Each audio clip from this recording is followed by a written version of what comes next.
Wheeler. I'm the Pasadena Startup Grind Chapter Director. And welcome to the first Startup Grind Pasadena. This is. If you don't know anything about Startup Grind is a global community of entrepreneurs, innovators, business professionals that come together and they meet and they learn. It's basically peer-to-peer education. And tonight is our fireside event, and our fireside event is sort of the core event for their cornerstone event that we have for Startup Grind. And so, Startup Grind has 200, let's hear this, 200 chapters in 98 countries.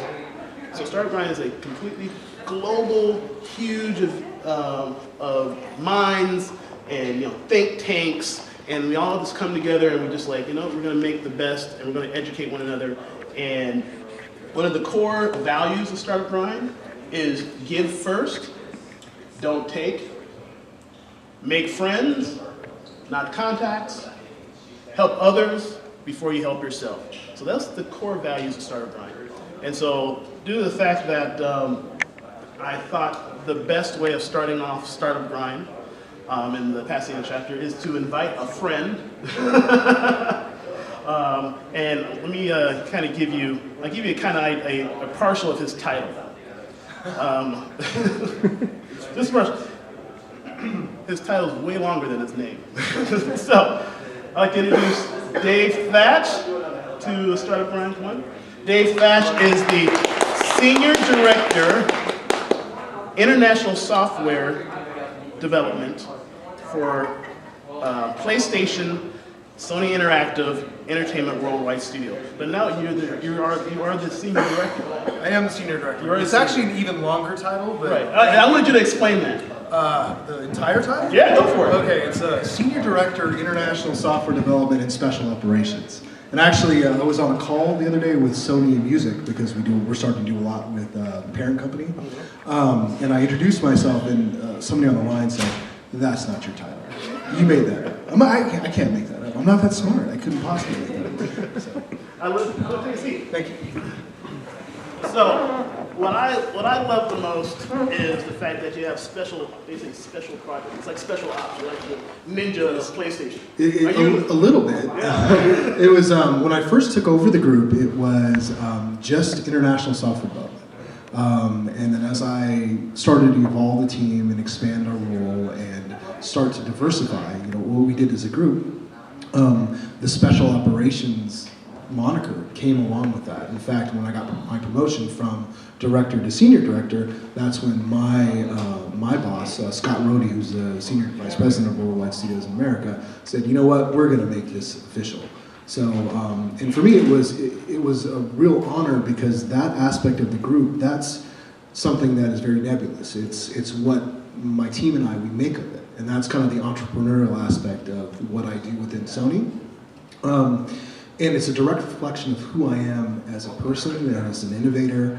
And so it was a huge honor for me to be kind of recognized in that way because now it's something that lives on forever as something that's official within the company.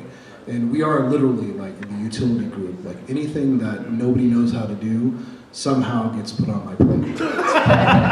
Okay, so what we're going to do, we're going to roll this back. Let's go back to the past a little bit. Okay. We're going to go back to the past. No, not that far. Okay. No, okay. Fast forward a little bit. Okay, so how did you start where you're at? Because just tell us, where did you come from? Man, that is a long story. That's why I said not so far back. Not so far back. Okay, I'll try to. So I was a music major in college. And I was literally 10 days away from starting my master's degree. And I took a step back and said, what am I really going to do with this? It was a couple of different paths, and the logical path was education. Now, noble profession, both of my parents were teachers. And as teachers, they told me I would never make a good teacher. I didn't have the patience for it. So probably a bad career to get into. So I figured out, well, what else can I fall back on? And technology was something that I had been enamored with as a kid. I started learning how to program at about 11, 12 years old. Everyone remembers whoever's, if you're as old as I am, you remember, 10, print hello, 20, go to 10, run. So that's kind of how it started. And then, so that turned into kind of a consulting role during the dot-com era, which turned into being laid off during the dot-com era, starting my own business, and then Sony was one of my clients, and just kind of the relationship evolved, and that's how I ended up working at Sony. But it was a case where I had to sacrifice quite a bit to take that risk, to take that chance. I was going from running my own business to literally starting at the bottom level on the help desk. So I was, 2 weeks in, my boss sat me down and said, "You're not going to be here very long." And I didn't know if that was, I just moved from LA to San Diego, I'm not going to be here very long, or I was going to progress, through the ranks in the company. And fortunately, it was the latter. So you're sitting there at help desk, feeling like you're in the mill, right? Mill room. It was next to the mill, right? Right, exactly. And I say that in honesty, because there's a lot of young adults who are out there, like trying to figure out if they want to get into the technical, logical side of it, and they're going to classes, and they're like, "Is this worth it?" And you're like saying, "I started off in the middle," right? And now you're in the mix of things, right? In a sort of an area you're not that familiar with. No, because again, I was a formerly classically trained musician, so everything that I learned on the tech side, I was 100% self-taught. But I've always had a thirst for learning, and engineering and creating. It's weird, like when I was programming, people used to ask me like, "Well, how do you go from music to programming?" And I'm like, "Well, I kind of treat it like it's a blank piece of staff paper, and I'm going to write something creative." So I approached it artistically as opposed to scientifically, as most people would expect. Mm-hmm. So what was your first project that they brought you into?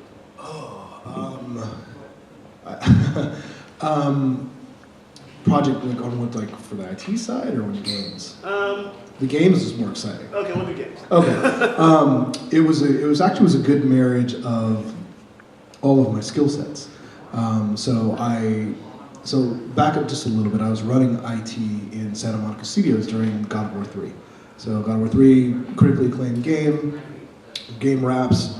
I kind of say I've been working 20 hours a day for the last 3 months. I don't know if I want to do this anymore. I felt a little bit like Scotty on the Enterprise. It was ridiculous. And a position opened up in international software development. So I said, okay, it's a lateral move. I'll take it. It was a technical project manager, so basically I'd be building tools, and so I could leverage kind of my business acumen and also my technological skill to kind of help get games out of the door. And they invited me into a meeting called the Green Light meeting. So basically you go into a room with executives, you pitch your game, and they say, "That's a terrible idea, and we're going to make that." So my first one of that, we're in a room, and a franchise called SingStar, which has been around since the PlayStation 2 days, was being pitched. There were two iterations that were being pitched. There was SingStar Hip Hop and SingStar Dance. They didn't like the hip hop idea very much at all. They liked the dance idea because it was, I don't know how many people know much about the PlayStation ecosystem, but it was right around the time that we launched the PlayStation Move controller. So it was our answer to the Wii, essentially. So I remember my manager and kind of the senior managing producer at that time having a sidebar conversation. They came back to me and said, "How would you like to produce SingStar Dance?" I said, "Well, let me think about it for a second." In the back of my head, I'm screaming, "Hell yes, I'm going to do this!" Because I'd done music production, right, and it's game production, so I figured that there's probably some symmetry. It's really like the core foundation is the same. It's just a slightly different syntax, because that's kind of what programming is, right? It's you understand what those core principles are and those structures are, then you just apply different syntax to get what you need out of the language you're using. And sure enough, that's exactly what it was. And that was what really propelled me up through the Sony ranks on the production side of the business. Because, well, first of all, I guess because I could dance a little, that helped. He can dance. I can attest to that. He can dance. So I have to say that probably played a little bit of a role. But I was really passionate about what I was doing. I was very authentic. it's the authenticity. That plays a big role in pretty much everything I do. I try to be as authentic as possible.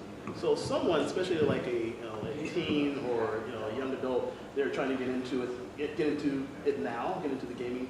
What software would be first to start off on, kind of? That's a tough question because it depends on what competency you want to follow. A lot of game design schools, I actually am a curriculum advisor for Mount Sierra, which is over here in Monrovia. I've done that for about 2 years. And what they do is they try to make everyone a very strong generalist, which is a great thing because that's actually how I treat my team. I try to, I do have specialists, everyone has a specialization, but I try to make sure that people are as broad and deep as possible across a number of different competencies. So that way, basically, it's funny, there's a chessboard there. They're like pieces on a chessboard. We can kind of move them around and where they fit to make the most sense, to be the most strategic. So game design schools these days will teach you, like, here's Maya for three-dimensional art. Here is Mudbox for if you want to do three-dimensional sculpting. If you want to learn coding and scripting, there's different languages like Python or C# or Lua. That's a very commonly used scripting languages for AI in games. But nobody really teaches you how to be a producer. That's kind of something you learn on the job. But being a producer is being like a project manager. So you could, I think I've seen a lot of people call the PMP certification kind of the poor man's MBA. But it's obviously it's a good certification to have, and to have kind of experience with Scrum and Agile and Waterfall and some of the other project management. What's the word I'm looking for? Can't think. Anyway, those those different methods. There's the word. That helps, and that certainly if you can manage a budget, if you manage a project and schedule, then it's about trying to figure out how to draw the best out of your resources. That's something that you have to learn through experience. Right. And so that's what I was going to move forward into is the leadership skills, because we can talk tools, we can talk projects, we can talk those are the sum of the leadership skill of taking those different parts. So what would you say your strong point of your leadership skills are? Strong point of my leadership skills? Oh, that's a tough question. I think that it's because I spend a lot of time listening to my team. I really try to align them with what their passions are, with what their skill sets are. I think I'm really good at leveraging talent in very interesting ways. I have a team of very, very diverse people. If you were to say, well, who's a rock star on this team? Honestly, like individually, probably don't have too many. But my team is made up of the sum of its parts. I'm able to mix and match and leverage people's life experience or personal experience or work experience to create some pretty incredible things. And I'd pit my team against any team in the entire organization. Sounds like the NBA over here. A little bit. I guess what is the Billy Bean baseball sabermetrics? It's a little like that. Okay. Less analytical, but more intuitive. So going into get a little bit more, a little personal. Get a little personal. What would you say in your personal life that you the grind of your personal life, trying to fit in the team, because that's a family in itself, and the projects and the home life. What is that? It's hard.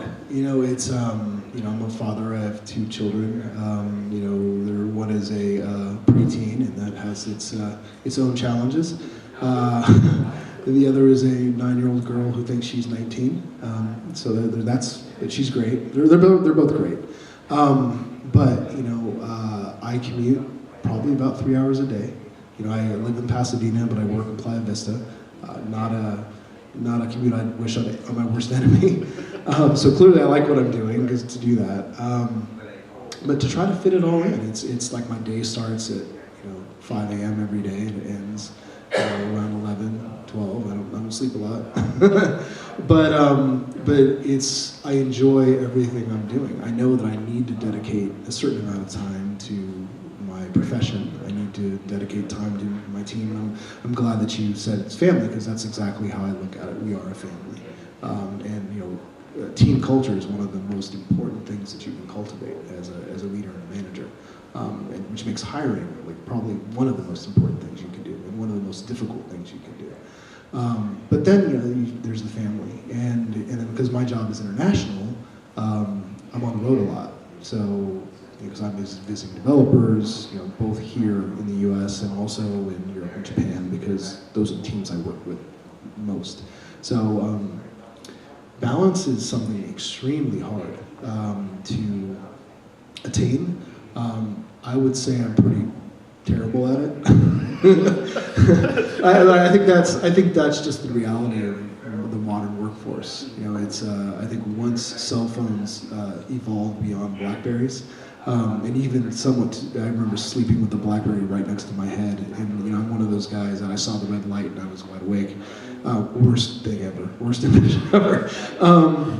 But it makes you accessible 24 hours a day. And because I work globally, like I deal with, I wake up in the morning and deal with teams in Europe. Before I go to bed, I'm waking up, I'm dealing with teams in Japan, and then overnight, I don't know what's happening. I wake up to a little bit of both. And that travel, you just flying. It's like you're losing time. Yeah, and sometimes it's trips like you're in Europe for a week, then a week later you're in Japan for a week, and trying to come back and acclimate to the West Coast time. I'm not a young man anymore. It's getting much more difficult to do that, but that's what the job requires. I think that building those personal relationships, fostering those personal relationships, is extremely important, particularly in entertainment. I'm a very hands-on manager, executive. I try to stay involved. I'm terrified of letting some of my skills atrophy. So I like to say I do my own stunts. I'm still programming here and there, like when I have time. Like literally, I build tools for my department so that way we can help manage, the projects that we're working on, because no one tool really works all that well. And I have experience assembling a bunch of tools, but it's just, if you write your own, you get exactly what you need and what you want.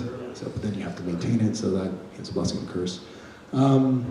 It's a very long answer to your question. But it's tough. It's very tough to fit it all in. But I guess if I didn't love it, I wouldn't do it. So how old do you really feel inside?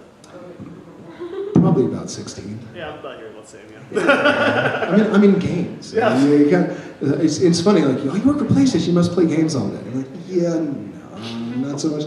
I do have to play games because I have to understand, what the competition is. I have to do a lot of competitive analysis, particularly when we have a new title. Let's say we have a shooter that's going to come out in 3 years, right? It's like, okay, well, what shooters are big? Well, there's Call of Duty, there's Battlefield, and what else? Kind of what are the fringe, shooters that maybe haven't built quite as much popularity? Because those are important too, because there may have been innovations with game mechanics or different approaches to business models or monetization or whatever it might be that certainly can influence some of the design that we have. So it's important to understand what's out there, because if you don't know what works and what hasn't worked, then you could be making really bad decisions. And AAA games, not all games are AAA games, but AAA games take anywhere from 24 months to 48 months to build. And just like the rest of technology, game industry moves very, very rapidly and changes rapidly. So you start down one path, and if you're not keeping your ear to the ground with what's going on and being willing to be agile and flexible with your design and some of your aspirations, then you could, at the end of your development cycle, you could have something that's a bit antiquated. And that's tough. It's tough to manage. So how was the transition between, basically 2D to VR? How was that transition? Oh, well, a little like starting from square one. Because everyone's like, oh, VR. I think, I don't know how you guys were as children, but I was the guy who paid $10 at Magic Mountain for a line art VR experience that was horrible. But I do it repeatedly because it was VR. Because it was just like, wow, this is immersive. This is what technology should be like. Because any any good sci-fi fan knows that VR is where it's at, or with the promise of what VR is supposed to provide. The ultimate is a holodeck, of course. When you start looking at game design, game designers who've been building up their pedigree for years and years and years, they have all these designs sitting in the back of their head. And you get to VR and you're like, wow, this is going to be awesome in VR. And you put it in VR and you go, oh my God, I'm going to throw up. So a lot of new learnings. I mean, I think with one of the titles I worked on, a game called Riggs Mechanized Combat League, it was an arena-based shooter in VR. One of the worst things that you can do in VR is move. So now you're in a giant robot and you're running around an arena shooting people, and you're looking around. It's bad combination of things. So we had to figure out, that sounds like a good idea. How do we make this idea work? So we pioneered kind of usability testing and comfort testing in VR. Out of that, that's something that can be applied to everything that we do in the future. So just for those teens who all want to be video game testers, how glamorous is that? Video game, worst job ever. It's now you know. It's but asking your parents. But honestly, that is for all intents and purposes, that is the fast track into becoming a producer. Like you get your foot in the door, you kind of learn how to test the game, you learn how to look at games critically, and then you start to move up the ranks in that competency. You learn how to manage a team, and then you learn how to manage projects, and then the next logical step is, well, now I'm managing a schedule and a budget, and I'm working with creatives to help assemble this piece of software and then ship it and get it out to market. But it's QA is like it's a lot of it's temp work. It's very tough to land a full-time gig. You have to be very, very good and very, very organized and have a very critical eye. But people walk into it with the same kind of like, I'm going to play games all day. I'm like, yeah, you are, but you're going to slide Barbie down a slide for 8 hours a day, and you're going to like it.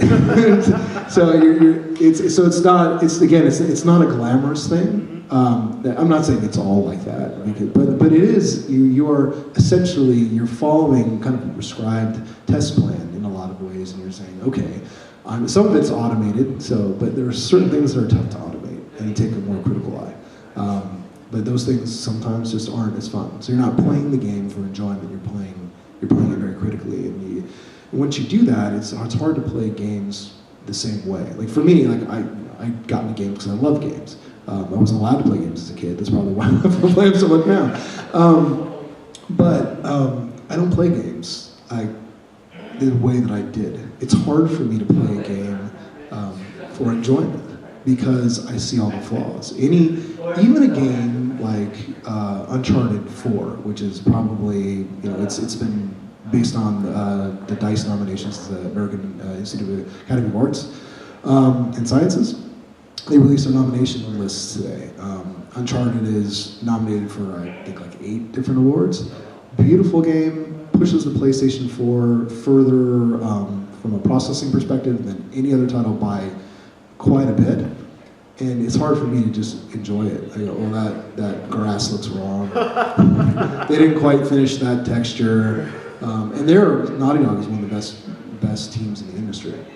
So it kind of sucks from that perspective, but I do get to see a lot, and I get to experience the evolution of a game from kind of a twinkle in someone's eye all the way to a packaged product. And that journey is an incredible one, because you watch this thing evolve and grow, and to some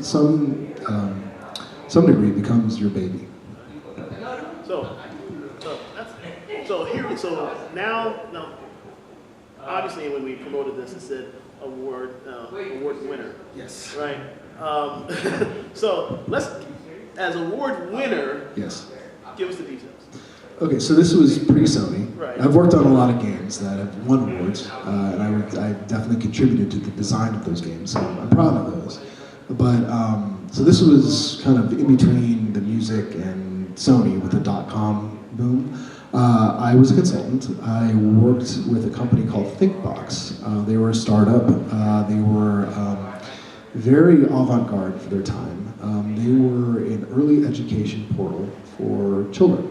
And their vision is they wanted to create a portal that the teachers could come in, that they could create lesson plans, and those lesson plans could be shared across all different schools that were part of the ThinkBox network. And then that network would be distributed. So my team and I, we built a content management system, before they were called content management systems, from the ground up. We built it entirely on IBM technologies. We built it as a distributed system, so it had built-in replication and security, so that way you kind of, n number of nodes could all pull information, share information with the parent. So there would be a quote-unquote ThinkBox on school sites that your teachers and classrooms could log into, but then, if you went home, mom and dad could then log in and see the progress of their child, and they can continue their learning outside the classroom. So, never took off as a business as much as they would have liked. I think it's just, when you're dealing with venture capital, at least at that particular time, and I haven't dealt with VC in quite some time, that money ultimately dries up. if you don't, if you don't kind of, start to make your money back at that point, and I think securing additional VC was tough for them. So ultimately, the company died off. But I think that the concept was good, and certainly IBM was very enamored with how we were able to very creatively leverage a number of their technology platforms to be able to facilitate this distributed system. Nowadays with the cloud, it's like, I have a portal for my kids' education right now. But in 2001, that was not the case at all. It was very, very unique. So that's what we did. So all these years from being a musician, very talented musician, I will say that, very talented. Well, thank you. Seriously. And all the way here, you had where you're at now, there had to be that motivator that kept you going. What was that motivator that kept you going? Fear of failure is a big one. But it's interesting, when you're a kid, people, they want to be a fireman or a policeman or a lawyer or a doctor or whatever it was. For me, I knew I wanted to do one of three things. I wanted to do something with music, I wanted to do something with computers, or I wanted to do something with games. So I've been really fortunate in my career that I've been able to do all three. And in my current job, I actually do get to do all three. I'm actually working on a project right now where I'm writing the music for it. So that's pretty awesome. And he can do it. I'm not sure I'm supposed to be writing the music for it. I just am, just to keep budgets, normal, because writing orchestral stuff costs about $200,000 a can. So I'm just like, I'll do it in my bedroom. It'll be fine. But it was always just kind of remembering, who I was. I spent a lot of years, when I was much younger, trying to be someone who I wasn't. Just to try to appease other people, trying to fit in, trying to be popular. And then when I figured out who I was, things started working out pretty well for me. What age was that? 16 and a half. Yeah. And so I kind of, as I got through college and kind of took a leap of faith into the workforce with programming, I always fell back on that. I was like, look, this has worked for me. So if I just remain authentic to who I am, if I remain authentic to what my aspirations have been, and if I just continue to want to learn and I'm allowed to be creative and explore things, then I'll probably do okay.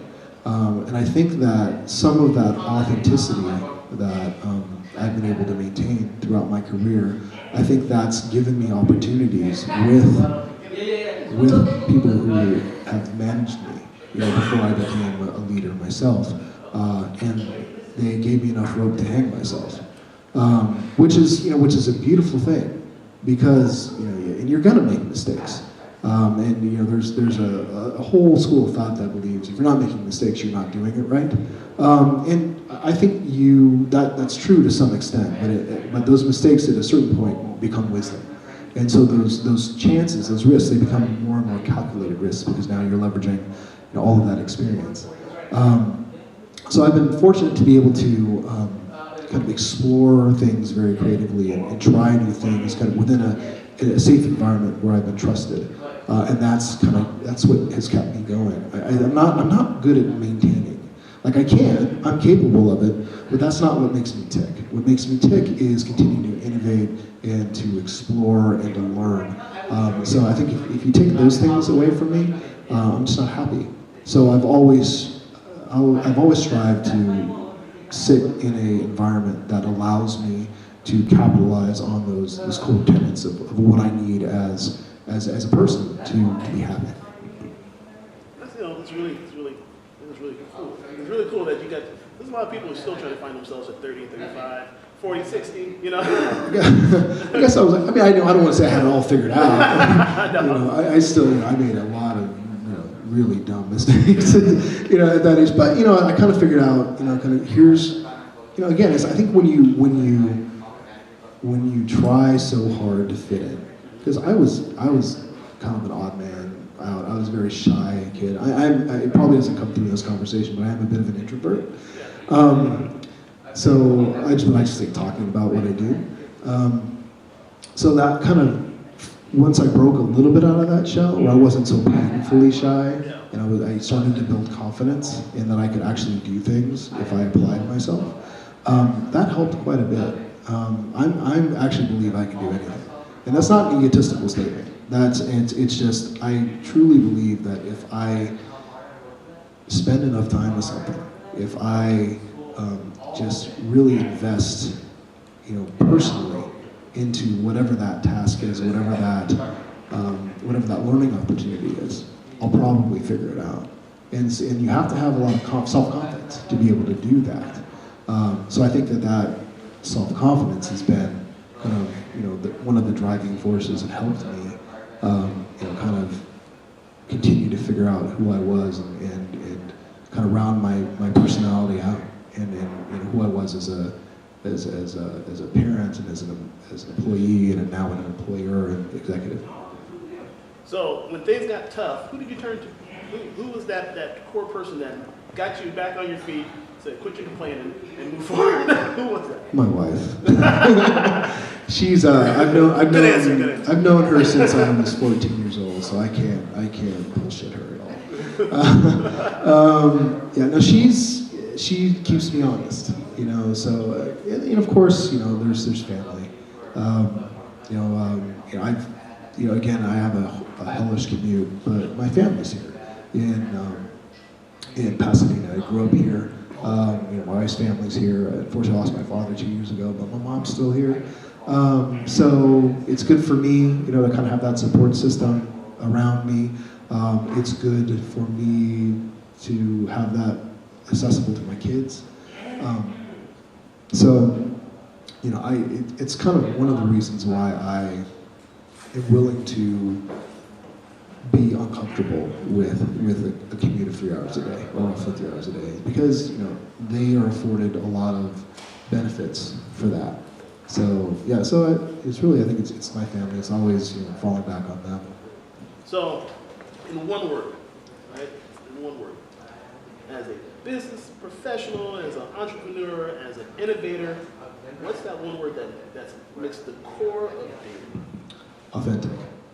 I think it's authentic. It is that that belief that who I am and what drives me. That needs to remain constant. So if I stray from that, if I try to appease others, to try to be someone that they want me to be as opposed to who I am, as an individual, as a executive, then that's, I think, when I'm going to start seeing less success in those opportunities that I've been fortunate enough to create for myself are going to start to subside, dry out. So one last question, very important question. It's going to define you as a man, right at this moment in time? This is the question. I'm not sure I like this question. I'll do a slow pause, stare at you. Well, that's not awkward. Put it back down. Marvel or DC? Marvel or DC? If it wasn't for working for PlayStation, I'd have to say DC. It was DC. I was Batman growing up. One of my life goals is to have a drink with Adam West. I would love to do that. But see if we can make that happen. yeah, that'd be good. Make that happen. I had a lot of questions for you. Now, what I want to do is I want to give it to the audience because him and I could actually talk for like forever. Sorry about that. In actuality, we haven't talked in a long time, but it's like nothing's changed. So, but does anyone have any questions? Your name? Rouse. My name is Rouse. So I was born and raised in Pasadena too. Right. Yeah. And I'm just curious to know, how did you, sort of growing up here, get into programming? I mean, I know Caltech is not far, Yeah. JPL isn't far, but I mean, growing up, you don't really have access to that, or at least most kids don't. So how did you get into programming? You remember Fedco? Yeah. That's where the first first membership department store, right? Parents would go off and shop. I'm like, man, I don't want to go buy groceries. So they dropped me off at the computer department, right? And I'd sit there in front of like Apple II clones and Tandies and all kinds of stuff. And I guess Tandy was Radio Shack, but and I just kind of like, well, what is this thing? It's like all I have is this cursor and a command line. And what can I do with it? And my parents were kind enough to take me to the boys club in Pasadena, and they had a computer lab. So they had an Apple II lab. They had this thing called a Corvus Constellation, which was like an early day file server almost. So figured out how to program in BASIC a little bit, and then my first computer was Commodore 64. My grandmother gave me a check for $300 and said, "Go nuts." Commodore. A friend up the street actually ran one of the premier bulletin board systems at the time, and then I learned how to, interact online through BBSs, and I learned how to hack and crack games, and that's really where I learned how to. It wasn't the BASIC so much. It was the reverse engineering other people's creations that really helped me learn how to program. Anyone else? Go ahead. James, do you have a favorite title that you work on? Favorite title I've worked on? Man, that is a tough question. I've actually probably worked on over 200 titles in my tenure at Sony. I would say that one of the titles that I'm working on right now is probably one of my favorites, and that's a game out of Amsterdam, Guerrilla Games, called Horizon Zero Dawn. I just worked on a game called The Last Guardian, if you're familiar with that game. No, thank you. It finally actually came out and got made, so that in and of itself was exciting. But it was super exciting to work with Fumito Ueda on that. And then before that, I actually really enjoyed working on SingStar. Wasn't critically acclaimed, didn't sell a lot in the U.S., but it's kind of like it was my first project in games, so it always has a special place in my heart. Can you just talk a little bit about, prior to Sony, as an entrepreneur, the types of challenges you had? There's going to be 3 levels to this. As an entrepreneur, the challenges you had as an entrepreneur, as an executive, the kind of skills you brought from that into that, and then now as an executive working with other entrepreneurs. I'm assuming developers, there's a lot of development there, mostly. So when I got laid off from the company that I was working for, and they gave me a severance package. It was a very generous severance package. I was gently coerced into starting a consulting business with some other people who also had lost their jobs. And it really was, I had never run a business before. I didn't know the first thing about it. It's like, oh, I need health insurance. I didn't know anything of it. So, but just the act of setting that up and then having to go out and solicit new business, that was tough. It was really hard. I was able to carry over some clients from that company. Sony was actually one of them. That's my relationship with Sony. It started when I was working at that company. but I mean, that's not sustainable. You don't know how much work that is. You have to go out and attain your business. And to be able to do that, I had to develop skills on the fly and overnight in some cases. Like I remember I worked for a long-term contract with a company called International Aluminum. They're based all over the Southland, but their primary facility was in Monterey Park.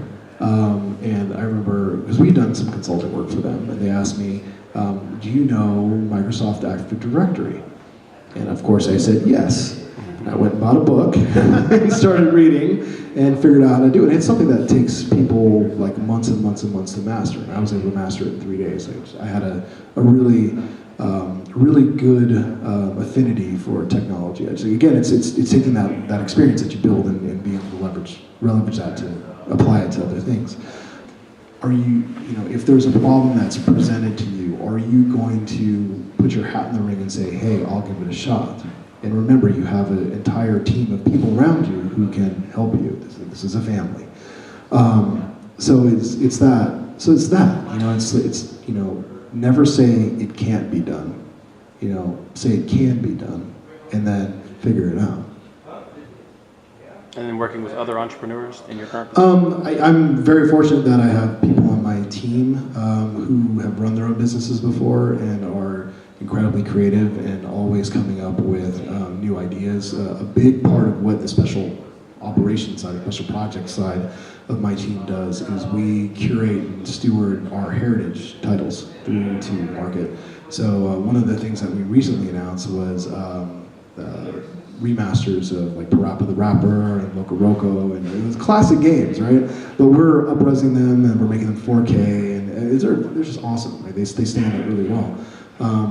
But we're working with like a bunch of entrepreneurs to bring that to market. So we're doing a lot of that work ourselves. But then we have like small engineering teams that we've been able to leverage. Who have a very specific skill set. And they're willing to basically not take a loss necessarily, but they're willing to lower their normal rate to participate in this because it's something they're passionate about. So it's trying to find those like-minded folk, to come together and do something amazing. And then, of course, just by their very nature, you're dealing with developers that are creating something new. So, or trying to evolve a particular type of business, or creating a new business model. So, working through all of the finer points and logistics of that. That's being able to leverage all of that knowledge that I've amassed, from years of trying a lot of different things and learning a lot of different things, and then leveraging the diverse experience of my team. It just all kind of works. It creates a very synergistic environment. Is the future of gaming VR? I think it remains to be seen. I think that VR is certainly where gaming would like to go. And there's something special about VR. And certainly we as Sony are investing heavily in it because we have our own platform. But it's still a bit of a niche market. It's still in its infancy. It's getting better and better by the day. But we're just scratching the surface of how you create games in VR. This is just the first wave of games. A lot of games in VR right now are very short form experiences. There are reasons for that. But the next wave, I think you're going to start to see more traditional, long form games show up in VR. And I think once we have that, then we're going to start to better understand the full potential of VR, and if it is indeed the way of the future. I can tell you it's not going to go away. It's not. I don't think it's a fad. I don't think it's like 3D was. I think 3D was something that the general population wasn't ready for. Only the hardest of the hardcore and early adopters really latched onto it. I think right now you have a lot of early adopters with VR, but that's very typical for any new platform or any new hardware launch. But as we start to evolve what those experiences are, and we, really people start to latch on to the immersive nature of it, then I think you'll start to see it be more prevalent in mainstream. I think the tricky part about VR is that gaming by its very nature is a social activity, and VR is very personal. So you're going from an experience where you have people sitting on the couch like this playing and talking to, or even online, to something you put over your head, and now you put on noise canceling earphones, and you've locked yourself out from the rest of the world. So I think that is, for me, that's a barrier to entry for a lot of people. Certainly even for myself, because of just how I grew up playing games. But once we have things like wireless headsets and different ways to provide that experience, so that way it's not quite as isolated, I think that's when we're going to see more mainstream adoption. Thanks. Well, if anyone has one more question. Anyone have one more question at all? So Dave, I would like to say thank you so much for being with us today. Thank you. Thanks for coming out in the rain. I know. And I just think it's wonderful. I'm glad that you got to understand what StartUp is all about, and you were very helpful to give and make friends and make. And I hope I made some friends. I hope so. I think so. Yeah. And help out. So just thank you. I mean, seriously. Thanks for having me. Hopefully it came through, and I love talking about what I do. Not so good about talking about me, but I like talking about what I do. Because I'm super passionate about it. So thank you for the opportunity. Thank you so much. So once again, I'm so glad that everyone was here, got a chance to get a flavor of what Startup Grind is about. We're going to be doing more events like these. It's going to be monthly events. Just go to startupgrindpasadena.com, and you can see all our other special, wonderful people that are in town. In town or very close. That there's gyms, and he's definitely one of our gyms in Pasadena. So once again, thank you so much. And no one take off just yet. I'd like to get a picture with everyone and Dave. Okay? Let me also say thank you to our sponsors. Sponsors is Epic Spaces. They're nice enough for the use this facility. It's a wonderful facility. If you have a chance to come by and get a tour of the whole facility. Also, we had she looks like she took off, our wonderful caterer, who's Barbara Shea. She's actually a television host of her own show called In the Kitchen with Barbara Shea. And so she's wonderful. She also cooks she also is a chef on sets, movie sets and television sets. Right. Thank you to Chevelle Devine, our videographer. He's also has his own production company. He's nice enough to come out. And also, our other is I'm going blank. Coast to Coast Coffee Roasters, and who come and support Pasadena Startup Grind as well. So so that's it. That's the game. The game. How do you stop a game? Game over. Game over. Game over.